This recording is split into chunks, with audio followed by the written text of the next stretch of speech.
بسم اللہ الرحمن الرحیم اردو البم کے معزز سامعین السلام علیکم۔ قارون، جس کا تورات میں نام کورہ ہے، موسیٰ علیہ السلام کا رشتہ دار تھا۔ بعض روایات کے مطابق قارون حضرت موسیٰ علیہ السلام کا چچا زاد بھائی تھا اور بظاہر اس نے آپ کا دین بھی قبول کر لیا تھا، نماز پڑھتا تھا، تورات پڑھتا تھا، لیکن ریاکار اور کمزور عقیدے کا انسان تھا، مکمل ایمان نہیں رکھتا تھا، چاہتا تھا کہ لوگ اس سے خوش فہمی رکھیں تاکہ انہیں فریب دے سکے۔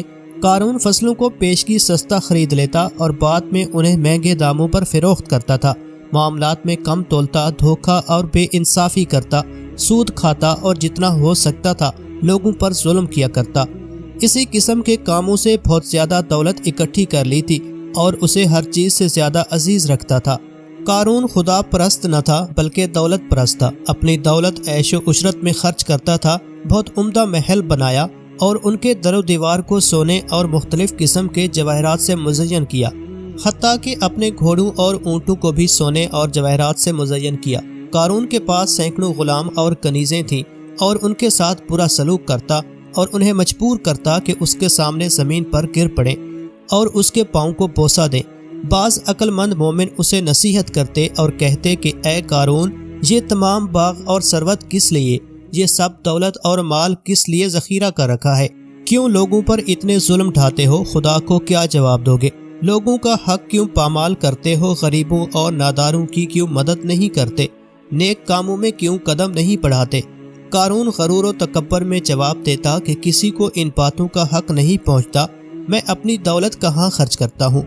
مومن اسے واعظ کرتے اور کہتے کہ اتنی بڑی دولت حلال سے اکٹھی نہیں ہوتی، اگر تو نے ناانصافی نہ کی ہوتی اور سود نہ کھایا ہوتا تو اتنا بڑا سرمایہ نہ رکھتا، بلکہ تو بھی دوسروں کی طرح ہوتا اور ان سے کوئی خاص فرق نہ رکھتا۔ قارون جواب میں کہتا، نہیں، میں دوسروں کی طرح نہیں، میں چالاک اور محنتی ہوں، میں نے کام کیا ہے اور دولت مند ہوا ہوں۔ دوسرے بھی جائیں، کام کریں، زحمت اٹھائیں تاکہ وہ بھی دولت مند ہو جائیں، میں کس لیے غریبوں کی مدد کروں؟ لیکن مومن اس کی رہنمائی کے لیے پھر بھی کہتے کہ تم لوگوں کے حقوق ادا نہیں کرتے جب ہی اتنے دولت مند ہوئے ہو۔ اگر تم مزدوروں کا حق ادا کرتے تو اتنے ثروت مند نہ ہوتے اور وہ اتنے فقیر اور خالی ہاتھ نہ ہوتے۔ اب بھی اگر چاہتے ہو کہ سعادت مند اور عاقبت بخیر ہو جاؤ تو اپنی دولت کو مخلوق خدا کی آسائش اور ترقی میں خرچ کرو۔ دولت کا انبار لگا لینا اچھا نہیں، دولت کو ان راستوں میں کہ جسے خدا پسند کرتا ہے خرچ کرو۔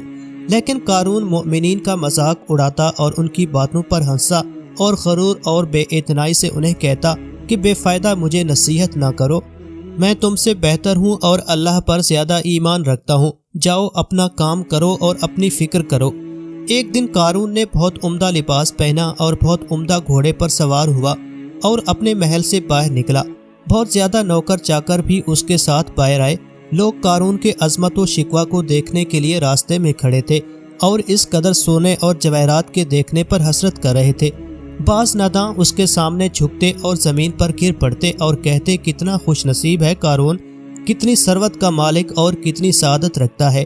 خوشحال قارون کتنی اچھی زندگی گزارتا ہے، کاش ہم بھی قارون کی طرح ہوتے۔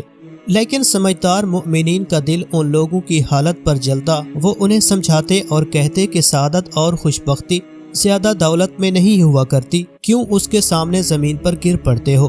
ایک ظالم انسان کا اتنا احترام کیوں کرتے ہو؟ وہ احترام کے لائق نہیں، اس نے یہ ساری دولت گراں فروشی اور بے انصافی سے کمائی ہے۔ وہ سعادت مند نہیں، سعادت مند وہ انسان ہے جو خدا پر سچا ایمان رکھتا ہو اور اللہ کی مخلوق کی مدد کرتا ہو اور وہ لوگوں کے حقوق سے تجاوز نہ کرتا ہو۔ ایک دن اللہ تعالیٰ کی طرف سے حضرت موسیٰ علیہ السلام کو حکم ہوا کہ دولت مندوں سے کہو کہ وہ زکوٰۃ دیں۔ حضرت موسیٰ علیہ السلام نے اللہ کا حکم دولت مندوں کو سنایا اور قارون کو بھی اطلاع دے دی کہ دوسروں کی طرح اپنے مال کی زکوٰۃ دے۔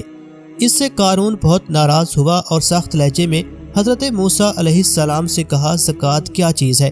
کس دلیل سے اپنی دولت دوسروں کو دوں؟ وہ بھی جائیں اور کام کریں اور محنت کریں تاکہ دولت کمائیں۔ حضرت موسیٰ علیہ السلام نے فرمایا، زکوٰۃ یعنی اتنی بڑی دولت کا ایک حصہ غریبوں اور ناداروں کو دے دو تاکہ وہ بھی زندگی گزار سکیں۔ چونکہ تم شہر میں رہتے ہو اور معاشرے کے فرد ہو، اور ان کی مدد سے اتنی کثیر دولت اکٹھی کی ہے، اگر وہ تیری مدد نہ کرتے تو تو ہرگز اتنی دولت نہیں کما سکتا تھا۔ مثلا اگر تو بیابان کے وسط میں تنہا زندگی بسر کرتا تو ہرگز اتنا بڑا محل نہ بنا سکتا اور باغ آباد نہ کر سکتا۔ یہ دولت جو تو نے حاصل کی ہے ان لوگوں کی مدد سے حاصل کی ہے۔ لیکن قارون نے حضرت موسیٰ علیہ السلام کی دلیل کی طرف توجہ نہ دی اور کہا، اے موسیٰ علیہ السلام، یہ کیسی بات ہے کہ تم کہہ رہے ہو کہ زکوٰۃ کیا ہے؟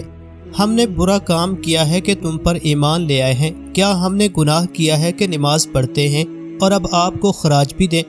حضرت موسیٰ علیہ السلام نے قارون کی تندروی کو برداشت کیا اور نرمی سے اسے کہا کہ اے قارون، زکوٰۃ کوئی میں اپنے لیے تو لے نہیں رہا ہوں، بلکہ اجتماعی خدمات اور غریبوں کی مدد کے لیے چاہتا ہوں۔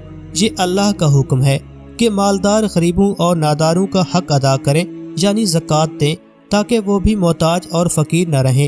اگر تو واقعی خدا پر ایمان رکھتا اور مجھے خدا کا پیغمبر مانتا ہے تو پھر اللہ کے حکم کے سامنے سر تسلیم خم کر دے۔ اگر نماز پڑھتا ہے تو زکوٰۃ بھی دے، کیونکہ نماز بغیر زکوٰۃ کے فائدہ مند نہیں ہے۔ تورات کا پڑھنا، سمجھنے اور عمل کرنے کے لیے ہے۔ لیکن قارون نے حضرت موسیٰ علیہ السلام اور مؤمنین کی واضح و نصیحت کی کوئی پرواہ نہ کی، بلکہ اس کے علاوہ مؤمنین کو اذیت بھی پہنچانے لگا اور حضرت موسیٰ علیہ السلام کے ساتھ دشمنی کرنے لگا، یہاں تک کہ تہمت لگانے سے بھی دریغ نہ کرتا تھا۔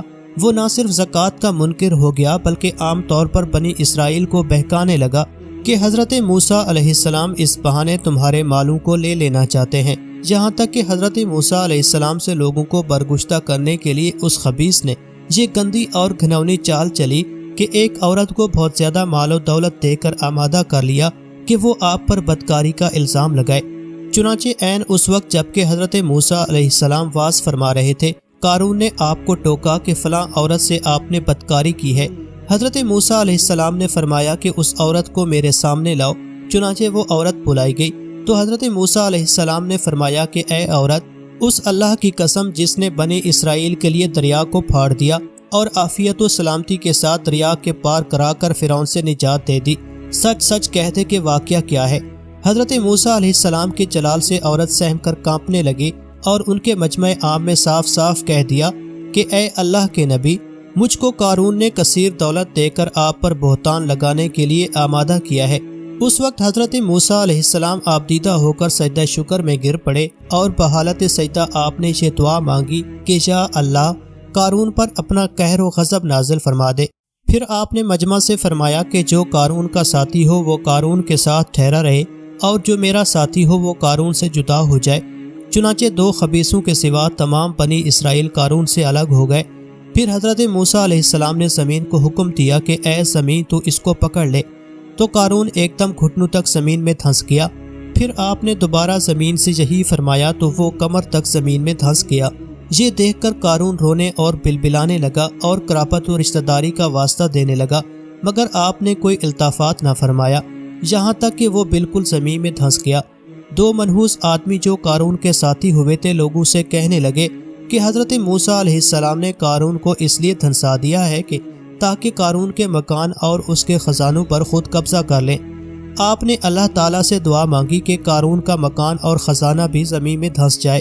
چنانچہ قارون کا مکان جو سونے کا تھا اور اس کا سارا خزانہ سبھی زمین میں دھنس گئے۔ اس کو قرآن کی زبان سے سنیے۔ اللہ تعالیٰ کا ارشاد ہے کہ ہم نے قارون کو اتنے خزانے دیے تھے کہ ان خزانوں کی کنجیاں ایک مضبوط اور طاقتور جماعت بمشکل اٹھا سکتی تھی۔ قرآن پاک میں ہے جس کا ترجمہ یوں ہے، بے شک قارون حضرت موسیٰ علیہ السلام کی قوم میں سے تھا، پھر اس نے ان پر ظلم کیا اور ہم نے اس کو اتنے خزانے دیے تھے جن کی کنجیاں ایک طاقتور جماعت پر بھاری تھیں۔ حضرت موسیٰ علیہ السلام نے قارون کو جو نصیحت فرمائی وہ یہ ہے جس کو قرآن مجید نے بیان فرمایا ہے۔ اسی خیرخواہی والی نصیحت کو سن کر قارون حضرت موسیٰ علیہ السلام کا دشمن ہو گیا۔ غور کیجئے کہ کتنی مخلصانہ اور کس قدر پیاری نصیحت ہے جو حضرت موسیٰ علیہ السلام کے ساتھ ساتھ ساری قوم قارون کو سناتی رہی۔ جب قارون سے اس کی قوم نے کہا کہ اترا کر مت چل، بے شک اللہ اترانے والوں کو پسند نہیں فرماتا، اور جو مال اللہ نے تجھے دیا ہے اس سے آخرت کا گھر طلب کر اور دنیا میں اپنا حصہ نہ بھول، اور احسان کر جیسا کہ اللہ نے تجھ پر احسان فرمایا ہے، اور زمین میں فساد مت تلاش کر۔ قارون نے اپنے مال کے گھمنڈ میں اس مخلصانہ نصیحت کو ٹھکرا دیا اور خوب بن سور کر تکبر و غرور سے اتراتا ہوا قوم کے سامنے آیا اور حضرت موسیٰ علیہ السلام کی بدگوئی اور اظہار ثانی کرنے لگا۔ اس کا نتیجہ کیا ہوا؟ اس کو قرآن کی زبان سے سنیے اور خدا اس قاہرانہ گرفت پر خوف الہی سے تھراتے رہے۔ قارون زمین میں دھنس گیا۔ ترجمہ: تو ہم نے اس کو اور اس کے گھر کو زمین میں دھنسا دیا تو اس کے پاس کوئی جماعت نہ تھی اللہ کے عذاب سے بچانے میں اس کی مدد کرتی، اور وہ کوئی بدلہ نہ لے سکا۔ قارون خالی ہاتھ آخرت کی طرف روانہ ہوا تاکہ وہ اپنے برے کاموں کی سزا کو دیکھے اور اسے عذاب دیا جائے کہ آخرت کا عذاب سخت اور دائمی ہے۔ اس وقت وہ لوگ جو قارون کو سعادت مند سمجھتے تھے اور اس کی دولت کی آرزو کرتے تھے، اپنی غلطی کی طرف متوجہ ہوئے اور توبہ کی اور کہا کہ کتنی بری عاقبت اور برا انجام ہے۔ یہ قارون نے اپنے مال کو اپنے ہاتھ سے نہ دیا اور خالی ہاتھ اور گناہگار آخرت کی طرف روانہ ہوا تاکہ اپنے کیے کا عذاب چکھے۔ اب ہم نے سمجھا کہ تنہا مال اور دولت کسی کی خوشبختی نہیں ہوتی، بلکہ خوشبختی خدا پر ایمان اور اللہ کے احکام پر عمل کرنے میں ہے۔ اللہ پاک ہمیں حلال رزق نصیب فرمائے تاکہ ہم اپنے پیٹ میں اور اپنے بچوں کے پیٹ میں حلال ڈالیں اور اللہ تعالیٰ سے ڈرنے اور اسلام پر پابند رہنے کی توفیق عطا فرمائے۔